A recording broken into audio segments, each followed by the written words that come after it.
What's going on, everybody? So today is the day that we're going to install the Tundra under seat storage. It's been a while since I bought this, probably about a month and a half ago, and it's been raining here constantly since that happened. We've had major flooding and stuff here. Several people's had to been rescued off the top of vehicles and stuff, and I've just not had good enough of weather to put it in. But today's the day we're going to do that. Now, I want to go ahead and apologize for any noise that you may hear from the road. We're pretty close to the road right now on my driveway because I can't get to the back driveway where it's quieter because it's just too muddy back there. I just can't do it. It's just too much rain. So we're going to get this thing installed here today, or at least try to get this thing installed. Hopefully it's not too bad of an install, but you do have to partially remove your rear seat. You kind of have to take out all the bolts and move it back. But let's get this thing started, see if we can get this thing installed today. Okay, the tools you're going to need for this is going to be a ratchet, a 17mm socket, a torque wrench to torque your seats back down. If you don't have that, it's probably not a major thing. Just really tighten them down good. But it does go to 31 foot-pounds, I believe it is, if you want to use the torque wrench. I do have a couple of sockets for the torque wrench because I'm not sure if I need a deep well for that. I didn't need a deep well for the ratchet, but I wasn't sure about that. So I have two for the torque wrench. Also a carpet knife. I'm going to use some tape and a measuring tape to make sure mine is level and to also secure the front end of it. It doesn't say you need this, but I do want to secure the front end so it makes sure that it doesn't move around any while I'm cutting out the holes in the carpet. And you will need some kind of light colored marker to mark the holes to cut out in your carpet. And that should be about it. So let's get started, see if we can get this thing installed. Okay, I do want to add, I'm using just a carpet knife. I don't even remember where I got this. It's pretty nice. It has a nice rubber grips on it.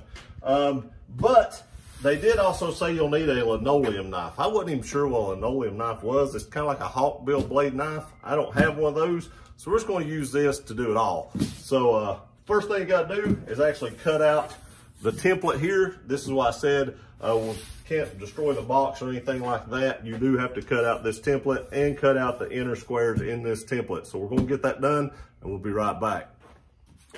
Okay, we've got this thing cut out and this is what you should be left with.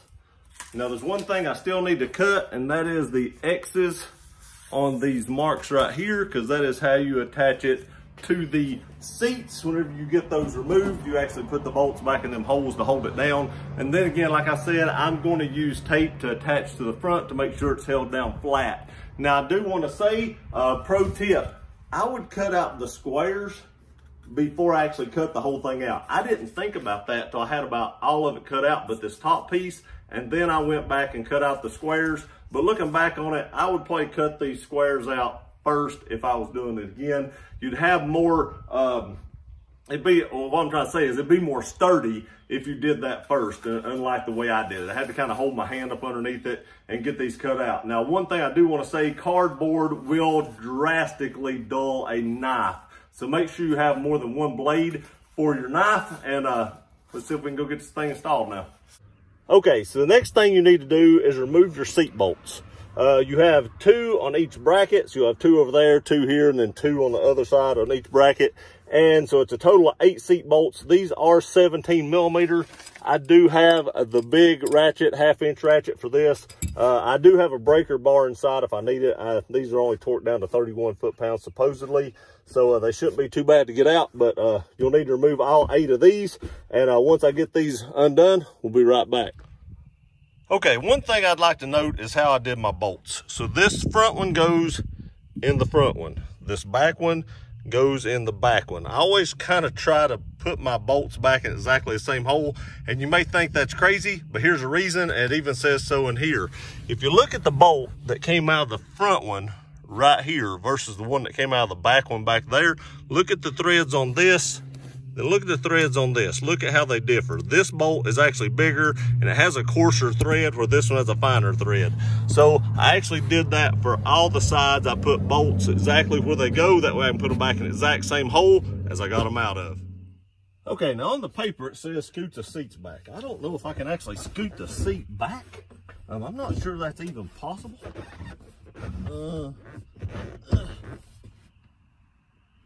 I'm not. There is a little tab right here in the front that you actually have to lift up out. up here. It's actually harder than it seems to be. Let's see if I can actually get in here and do it. There we go. I may actually just take these seats completely out and then put them back in. It may be the easiest way to actually do this. I don't know. They're not crazy heavy, but I think that's how I may do it if I can actually get them out of the truck.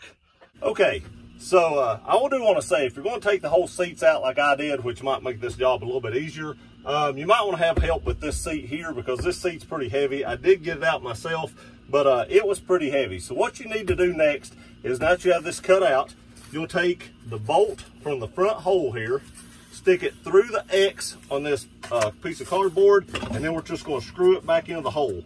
And what this is going to do is, it is going to line this piece of cardboard up so that you know where to cut these holes out at for the inner seat, or for the storage compartment. So you're going to need to do that on both sides. So let me get the other side done, and I'll be right back. Okay guys, as a lot of you know, I'm pretty anal about the installs of my vehicle. I want everything symmetrical, and I did notice something, and I want to point this out because a lot of people probably won't tell you this, and I want to give you as much information about installing this stuff as I possibly can. So these holes actually have a circle on them that where the X is, you're screwing down. So you want to get that circle completely level, because let me show you why. Right here, I have a little bit, almost a half a finger's width, able to be felt on this little lip right here.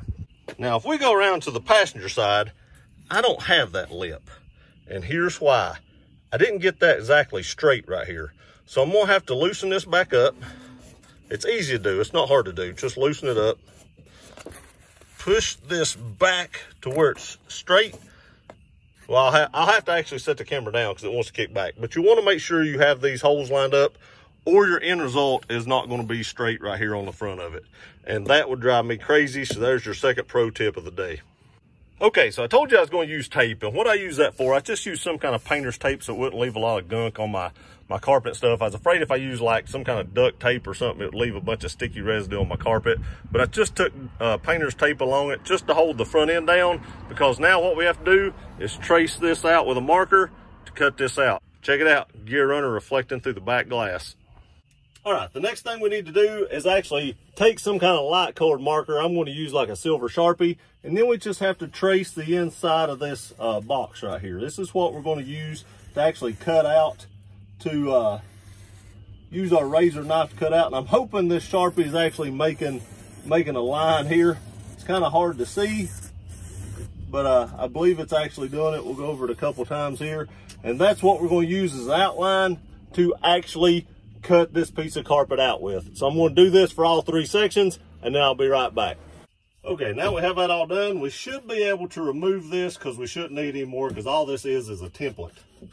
So we'll have to unscrew these screws again, and then we'll just be able to pick this up, and we should be left with just the white marks that we made, or silver marks that we made with that Sharpie. All right, there you have it. You can see they're just perfectly outlined. Now what we're fixing to do is probably what's going to make most people cringe, is we're going to have to cut this out with a box knife. Make sure you have a good blade in your box knife so that you don't cut too much, and it makes it as easy as possible. And I don't know if there's any wires underneath this, so I'm going to be extremely careful not to go too deep. Now I do want to say this carpet actually cuts pretty easy. I'm going to take my time and try to do it as straight as possible. Okay, so there should be the first one cut out. Let's see if we can pull this thing out or not. There we go. That's what you're left with. I'm betting we're going to cut through the foam. I don't know if it said that or not, but there's a big foam piece underneath here. I didn't know we was going to cut through the foam. I didn't know there was foam up underneath it. But apparently, at least there's foam underneath mine. But there's the first part, is cutting out these little squares. And I'm going to finish cutting out the other 2, and we'll be right back. Okay, we got them all cut out, and I do want to say I'm going to save these for the time being. I'm going to put these in the bottom of that box to stop any rattling around. But I will have a video at a later date, because I do plan on doing something different in this box than a lot of people probably do. So stay tuned for that. But for now, we got to get this foam cut out underneath it. Okay, I want to say you cannot do this with a carpet knife. I tried to do it with this Spyderco, this little small Spyderco. That's not even deep enough to get through this foam. You can see I've already got this one cut out. This was my test dummy, so I can show y'all how to do this one. I actually had to go get a Benchmade triage with like a 4-inch blade, and you gotta go all the way down and then back. It is thick. Be careful doing this, don't cut yourself. If you need to go a little bit at a time, do that. But just be very careful. Like right there, I went down a little bit, then I came down the rest of the way and finished cutting it out. Same thing as here. You gotta go all the way down and finish cutting it out. Man, that's some pretty dense foam. And it's pretty hard to get that out. And then all I did was take a flathead screwdriver, get down at the bottom, pry up on it, and get it out. Look how thick that is. I mean, that's at least probably close to 3 inches. Amazing. That's some pretty good sound dampening. You may have a little bit more noise come in after you get this out, but it's probably worth it to get that under seat storage put in. I'm gonna cut the camera now and finish getting out the third one. It wasn't slow to do. It's just hard to cut through this stuff. So take your time, be careful, don't cut yourself, and you can get this done. Okay, the next thing you're going to want to do, and this is going to be loud, so I ain't going to put it on camera, but you're going to want to vacuum all this stuff up. You can see all the mess I've got laying everywhere, little pieces of foam and stuff laying everywhere, little pieces of carpet and stuff. So you're going to want to vacuum all this up before you put your box in. I know you can't see it, but keep your truck a little bit tidy and it'll treat you good. So let's get this vacuumed up. I just have a little shop back here, so we're just going to get this vacuumed up, get it cleaned up, and then we're going to get that installed. Okay, I put the seats back in. I just went ahead and did that. I actually test fit it, made sure everything worked. But after looking at it, I believe it goes underneath this and then it cups over top. So you kind of have to wedge it underneath your seats right here. So I had to put the seats back in. Now this part may be a little tricky, but we're going to try to see if we can figure out how to get this in there and actually get it up underneath this seat and get it to fit. So here we go. All right, I want to show you guys what I'm talking about first. You can see it has like a slot right here. And in that slot, I believe that these actually go up underneath it. So what I'm going to try to do is lift up on the seat like, oh, I popped it out. Like so. Slide this thing back in there somehow, maybe.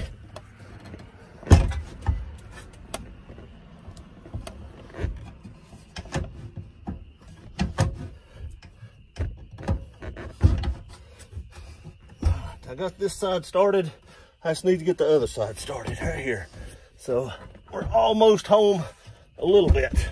Actually, this over here is gonna be lifted up. You kind of got to do them all at the same time. So let's see if we can figure this out. This is the hard part. Okay, so what I did, and I did this alone basically.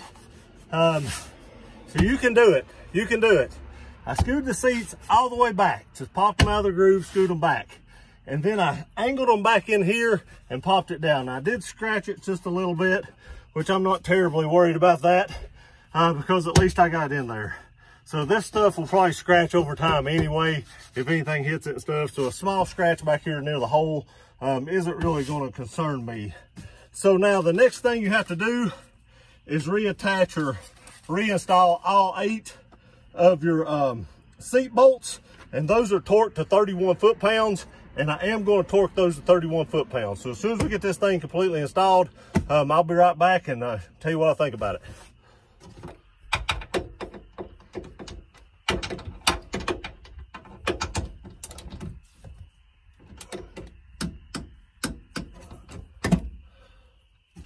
So there you have it, completely installed, all torqued down with a torque wrench. These things aren't very expensive, so you can pick one of these up at Lowe's or something. I actually checked mine. I bought mine at Lowe's. I actually checked it, and it wasn't off hardly nothing. So these things are actually pretty accurate as long as you don't drop them or something like that. But there's the complete install. But let me get the camera set up and I'll tell you what I think about it. Okay, I almost forgot. I told you I wasn't going to throw these things away right off the bat. I was going to reuse them for a little while at least until I get these finished the way I want it. They will not fit. How you cut them out, you actually cut out a bigger hole than what the actually hole inside this is. So I'm going to have to trim these, but what I'm going to do is, for the time being, is take these, trim these down to where they'll fit down in the bottom down here, and this will kind of keep stuff from rattling around as much. If there's anything hard or something on the bottom of this, it'll keep it from rattling around as much. Now you can also use some kind of like cabinet material that's rubbery to help keep it from rolling around and stuff like that. But I have something totally different in mind for this, but I've got to get that ordered. So for now, I'm just going to cut this smaller and put it in the bottom.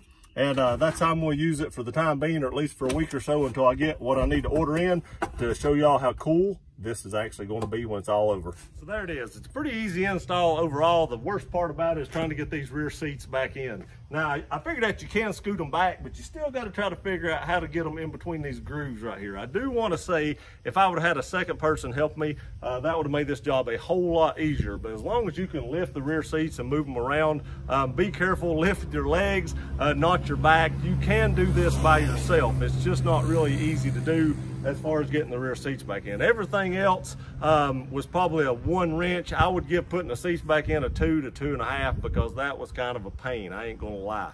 But again, overall, pretty simple install. I do believe that all Crew Maxes should have came with this from the factory. I know the double cabs do, but I don't like the way the double cab did theirs.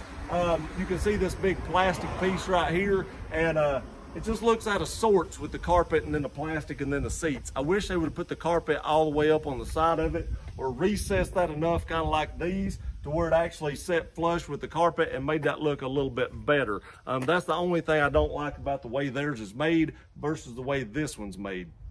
So again, I think these things are like 4 inches deep. So I want to say that it doesn't serve the full purpose of why I wanted to get this. My wife also wanted me to buy this. That way when we went places, she could stick her Louis Vuitton pocketbook inside this and lock it up and nobody could steal it if she didn't want to carry it inside with her. Now, her pocketbook is the size of the kitchen sink, so of course it's not going to fit in this. You would have to actually cut out half the floorboard to get that pocketbook in here. So if you're wanting to stick something over 4 inches in this, it won't fit. I just want to go ahead and tell you that. But I do think this is a great mod for the Tundra. I do believe that most people should probably do this to their truck because the Tundra is actually lacking in storage space, and this really helps you out. Remember, if you want to pick one of these up, you can use discount code GearRunner at Sparks Parks, linked in the description below, and pick one of these up and save 5% off your order with that discount code. I appreciate you guys watching this video. Please like, share, and subscribe. We'll see you next time.